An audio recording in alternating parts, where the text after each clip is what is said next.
Nous sommes actuellement dans une utilisation des indicateurs, un changement, une instrumentalisation qui fait que nous allons avoir, pour les semaines à venir, des changements de comportement, des orientations qui sont décidées par un conseil scientifique qui ne regarde plus la réalité du risque, mais qui souhaite probablement imposer d'autres schémas de pensée.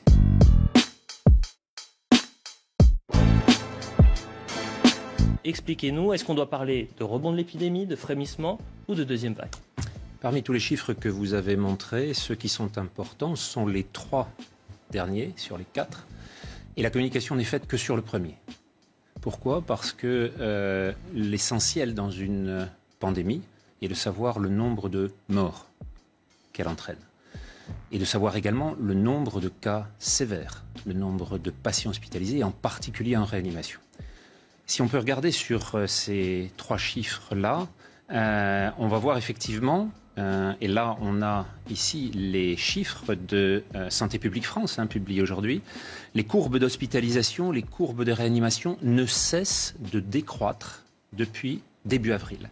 Et plus encore, le chiffre du nombre de décès totaux, quotidiens, chaque jour en France, que ce soit ceux des patients hospitalisés ou ceux des patients en maison de retraite et en EHPAD, ne fluctue pas depuis plus de 4 semaines maintenant, et il est à 99% de ce qu'a été le chiffre maximal le 6 avril. On voit donc que cette réduction de 99% n'a entraîné aucune accélération ni en avril, ni en mai, ni en juin, ni en juillet. Aucun des événements qui annonçaient une deuxième vague ne s'est trouvé vérifié. Et on voit que l'on a une courbe absolument plate depuis maintenant la fin juin. Si on regarde les chiffres d'autres pays européens, c'est même décès quotidiens en Italie, qui a confiné comme nous, mais la Suède, qui n'a pas confiné, on retrouve à chaque fois cette même courbe d'une ascension en 1 mois, une décroissance en 2 mois, et plus intéressant encore, la totalité des décès européens, comme vous le voyez là, suit encore une fois la même courbe. Je vous ai mis la courbe du 0 en bleu. Vous voyez qu'aujourd'hui même, un événement particulier vient de se trouver confronté dans un accident statistique, c'est celui de 5000 décès qui ont été enlevés du décompte par les statisticiens britanniques, qui ont considéré que 5000 personnes parmi eux avaient été comptées en excès. Sur 45 000 décès, ça fait donc plus de 10% qui se trouvent soudain retirés de la statistique. On voit quand même que même dans les pays les plus dotés en capacité de suivi, cette fluctuation est énorme et que nous n'avons pas fini de suivre un certain nombre de ces accidents. Alors maintenant, l'accident principal en France, puisqu'on a dit qu'il n'y avait pas de deuxième vague, toujours pas, se trouve en confrontation avec ce que vous voyez ici, c'est-à-dire l'augmentation du nombre de cas positifs en France. Il ne s'agit pas de patients en réanimation, il ne s'agit pas de patients hospitalisés, il s'agit de formes de sujets jeunes, asymptomatiques, qui viennent demander simplement si leur état est celle d'un sujet qui a rencontré le Covid-19, le SARS-CoV-2, ou s'il est à risque. Bien entendu, comme toujours en clinique, toujours en médecine, ce sont les symptômes qui priment, c'est la dégradation de l'état d'un sujet qui va entraîner la réaction. Or, nous ne sommes plus du tout dans la gravité, dans l'urgence du printemps, de celle de février, de mars et d'avril. Et alors, qu'est-ce qui donc, nous prend en ce moment ? Nous sommes actuellement dans une utilisation des indicateurs, un changement, une instrumentalisation qui fait que nous allons avoir, pour les semaines à venir, des changements de comportement, des orientations qui sont décidées par un conseil scientifique qui ne regarde plus la réalité du risque, mais qui souhaite probablement imposer d'autres schémas de pensée. Écoutez, franchement, cette explication déjà, elle était suffisamment claire et on voit ces chiffres. Mais là, quand je vous entends, j'ai très peur. Je suis en train de me dire, déjà, est-ce qu'on fait peur aux gens pour rien ?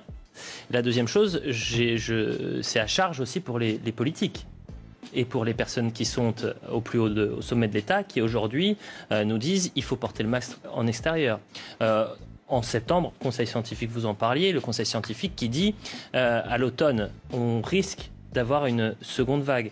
Donc vous êtes en train de balayer tout ça en disant mais attendez, là les faits sont bien présents, il n'y a ni rebond de l'épidémie, il n'y a ni même un frémissement, il y a des nouveaux cas qui sont confirmés, mais ce ne sont pas des cas graves. C'est absolument le cas. Et qui plus est, le Conseil scientifique, lorsqu'il nous annonce la énième deuxième vague la semaine dernière, un certain nombre de ses membres sont sur leur site de vacances. Si je le dis, c'est parce qu'ils l'annoncent publiquement sur les radios publiques. Et donc, on a un certain membre du... Et c'est gravissime Conseil. ce que vous êtes en train de dire. Écoutez Sud Radio mercredi après-midi, l'un des membres, alors qu'il nous annonce une catastrophe sanitaire pour la France, est sur son site de villégiature.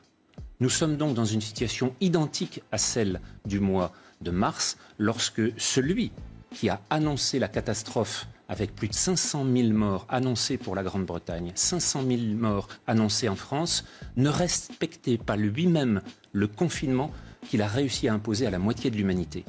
Nous sommes dans des situations dans lesquelles nous nous trouvons face à des gens qui ne croient pas aux recommandations qu'ils transmettent. Il faut donc regarder précisément de quoi le risque est porteur. Et ce risque actuellement n'est plus du tout celui du printemps. Nous sommes face à une situation qui, sur le plan épidémiologique, a largement évolué. Nous avons maintenant un grand nombre de cas qui sont des cas positifs, à nouveau, qui ne sont pas associés avec la gravité de la maladie. Pourquoi ? Eh bien, il y a un grand nombre d'explications qu'il faut maintenant avoir sur le plan de l'épidémiologie, sur le plan de la virologie, sur le plan de l'adaptation des espèces les unes aux autres, dans cette compétition extraordinairement tendue, sur lequel le virus avait l'avantage au printemps et sur lequel, manifestement, il ne l'a plus pendant l'été. Je me tourne vers vous. Merci en tous les cas, professeur Jean-François Toussaint. Je rappelle que vous êtes professeur de physiologie et directeur de l'IRMES. Ça fait maintenant un peu plus de 6 semaines que quotidiennement on parle de ces rebonds potentiels de l'épidémie. On s'alarme ces derniers jours. On a quoi ? Peut-être une dizaine, voire une vingtaine de scientifiques qui viennent sur ce plateau. Vous êtes le premier aujourd'hui qui arrive et qui nous dit... Bon, bah voilà, il n'y aura pas de... Pour l'instant, il n'y a pas de... Attention, je ne dis pas qu'il n'y aura pas de deuxième vague. Non, mais que pour je dis simplement, et depuis il n'y a pas de rebond de l'épidémie. Et depuis le mois d'avril, c'est ce que vous m'aviez invité à dire sur ce plateau, que pour l'instant, il n'existe pas de deuxième vague. Or, on nous l'a affirmé pour le relâchement en avril, pour le déconfinement en mai, pour la fête de la musique en juin et pour les clusters en juillet. Il n'y a, vous l'avez vu, aucune deuxième vague dans aucun des pays d'Europe. Dans aucun des pays d'Europe. Alors maintenant, il est possible qu'il y ait une saisonnalité à l'automne. D'où viendra-t-elle ? Elle ne viendra pas du comportement des Français, elle viendra des problèmes qui sont en train actuellement de saisir l'ensemble des pays d'Amérique du Sud. Le Brésil, le Chili, l'Argentine, qui voient encore augmenter le nombre de cas et le nombre de décès. Là, en ce moment, l'épidémie est active. Si, comme pour les orthomyxovirus, c'est-à-dire les virus de la grippe, ce virus mute, s'adapte et prend une forme saisonnière, alors à ce moment-là, on va la voir réapparaître. Mais il ne s'agira en aucune façon d'une deuxième vague liée au relâchement du comportement des Français. Ce sera simplement une phase sur laquelle un virus est en train de s'adapter dans un contexte environnemental totalement différent.